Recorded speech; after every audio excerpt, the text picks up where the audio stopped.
The word is out among convicts. The one place you don't want to go is Skeleton Bay. That's what the inmates there call Pelican Bay State Prison in California. And you sure don't want to end up in the security housing unit there, known as the SHU, the toughest maximum security prison in the United States.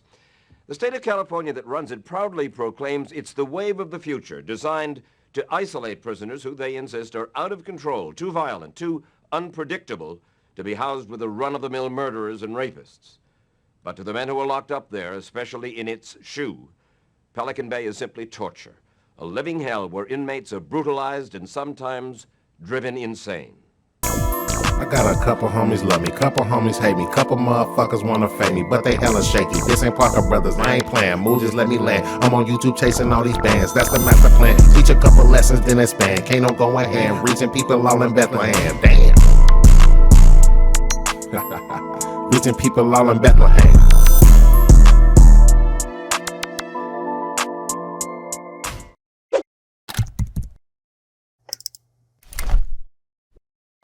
What's cracking, YouTube? And how's everyone doing? This is the Unchained Podcast, and I am Kano3, your host and your guide through these streets. Today, we're gonna hit Pelican Bay State Prison, one of the most notorious, exclusive SUPERMAX yards in the United States of America, possibly the top one. Now, Pelican Bay is a yard that was made to house the most dangerous, influential, and radical inmates that the CDCR deemed to be threats to inmate population and staff. If you were a member of one of these four groups, the NF, the Mexican Mafia, the BGF, or the AB, and you got validated to be a member of one of those groups, you were sent straight to the Pelican Bay SHU, 23-hour lockdown, no sunlight, no communication, no nothing. If you got validated, you were deemed to, you were sent there. You didn't even have to do anything. You could have a 1-year sentence. You were still going to the SHU. Built at a cost of $250 million, Pelican Bay was designed as a massive automated isolation unit using state-of-the-art technology.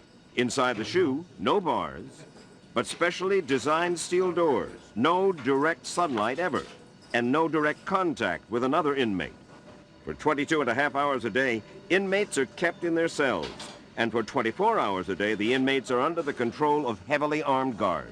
Now, most of these inmates that's in the SHU, they are responsible for multiple stabbings, sometimes even deaths, riots, officer assaults, plannings of things in and outside of prison. We all know how powerful some of these groups had got behind the prison wall. They were almost unstoppable at one point. You know, at one point, these groups actually ran the prisons, not the staff. That's how much power that they had, so much influence over everybody that they could call a shot like this and get anything done, in or out. So, you know, that's when they came up with this concept of the Pelican Bay SHU. It evolved from a concept called control by isolation, I think it was.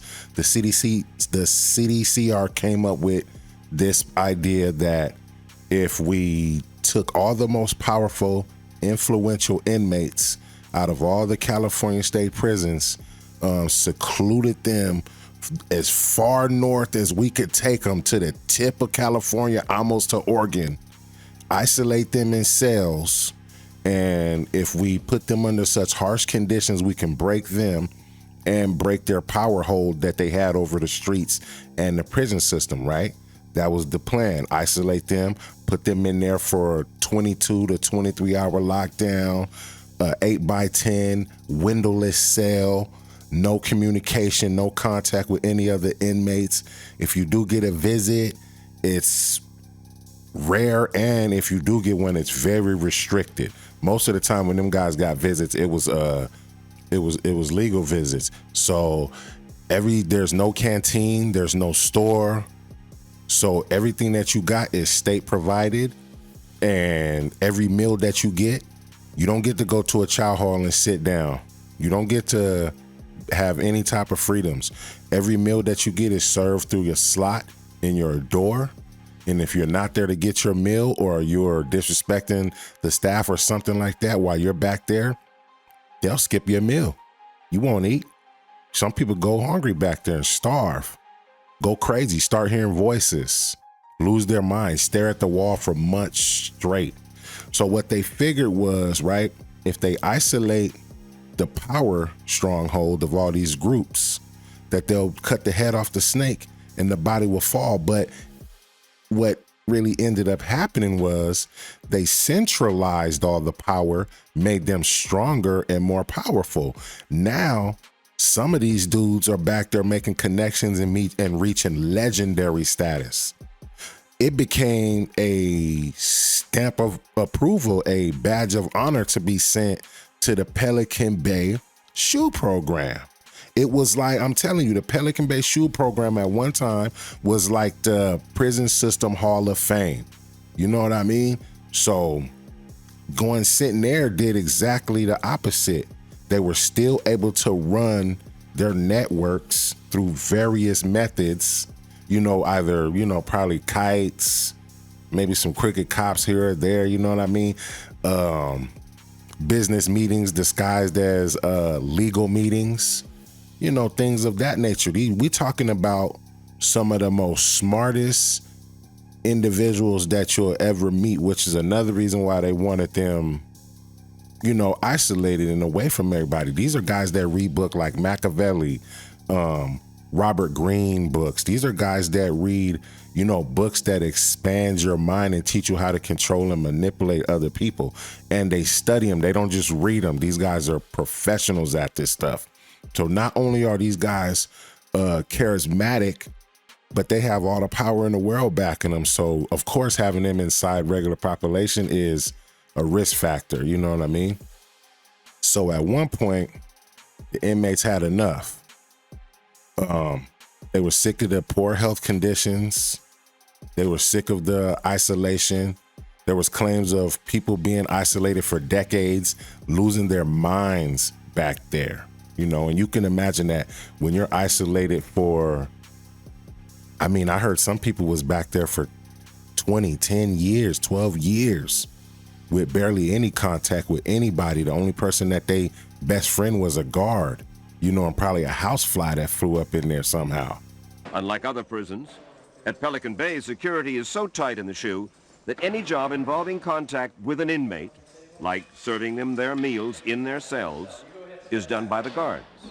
What we do is we ensure that our officers do it. That way there's no chance of either contraband, narcotics, weapon stocks, or even weapons being passed down into the units. Always handcuffed and chained together when they're outside the pod, inmates are allowed weekend visits, still in handcuffs.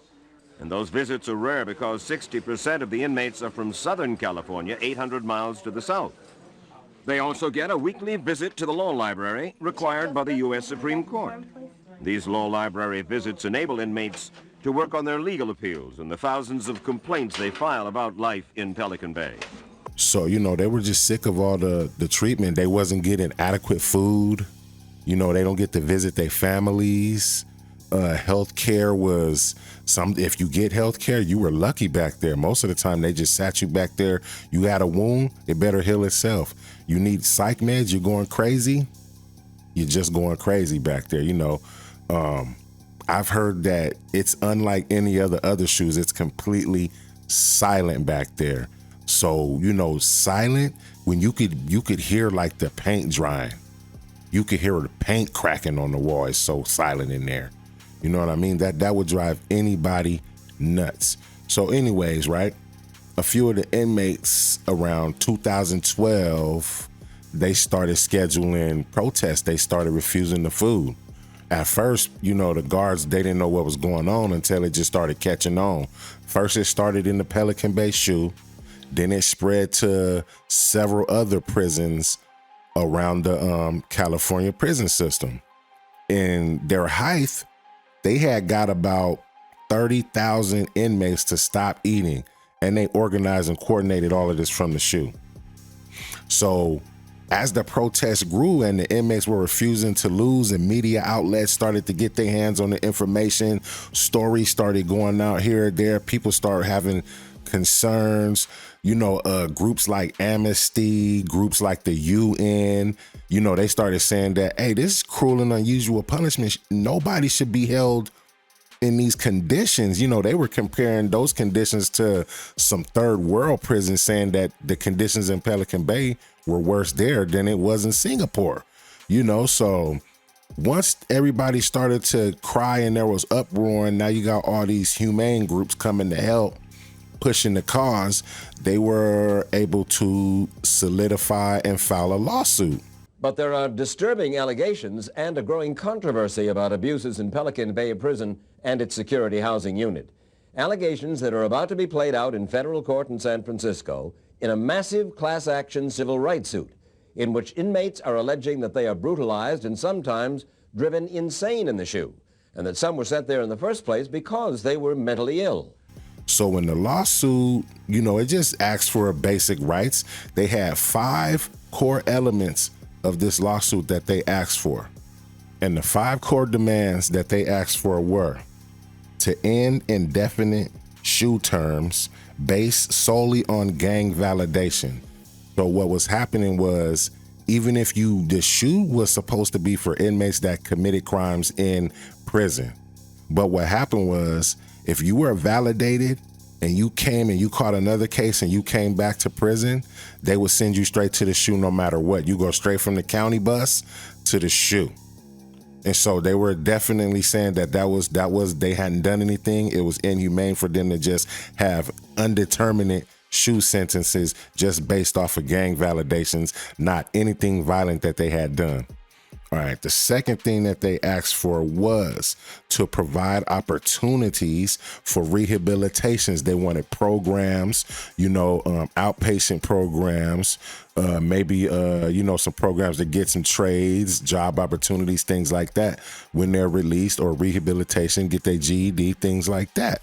The third thing that they asked for was for them to be allowed contact with their family through either visits or pictures, you know what I mean? So we already know they're not gonna get no contact visits. So if they can just get, you know what I'm saying, calls and maybe some pictures from their peoples, they would be all good, They also asked for adequate food and health care. You should see the trays that they serve them. The trays are inadequate. No grown man can survive off of just eating those all day. That's why you have commissary. That's why we have access to store while we're there. It's not that they're rewarding us. It's that your normal human really can't survive off of a school child's tray for lunch and dinner. It's just, you can't do it. You know what I mean? And the fifth and last thing that they asked for was no more group punishments. So the officers had this thing to punish those guys where if one dude messed up, they would punish the entire SHU. And that could mean all privileges gone for everybody. Your 1 hour yard is gone, and they'll have you up in there for months at a time like that. So people are actually really just losing their mind and going crazy in there. So I think around 2015, the case finally settled and they won the case. So as a result of the case, they had to make some reforms. The CDCR made a bunch of reforms. They let out, I think 1,500 inmates, I think it was, something like that. They let out 1,500 SHU inmates back into the population, you know what I'm saying? And it was crazy because once they did start letting people back from the SHU into the population, a lot of them were getting murdered. A lot of them had to go PC because you got to understand, these dudes been back in the SHU for years calling shots over everybody. Some of these guys were myths. Some people didn't even believe some of these guys existed until they came out of the SHU. And then people have vendettas against certain people. And of course now, I'm able to touch you. I'm able to get with you now. You're back on the yards. And a lot of them were forced off of these yards, and a few of them got actually killed. You know what I'm saying? So as a result of that, some other reforms that they had to make was, now there was a time limit on SHU sentences on isolation of inmates. Now, it's supposed to be, you're only supposed to be isolated with no contact with everybody for up to 15 days. But I know, and many other inmates can contest to the same thing. I've been in the hole myself for months at a time, still. You know what I mean? So I was isolated the whole time with barely any contact. The only person that I ever really seen was the nurse.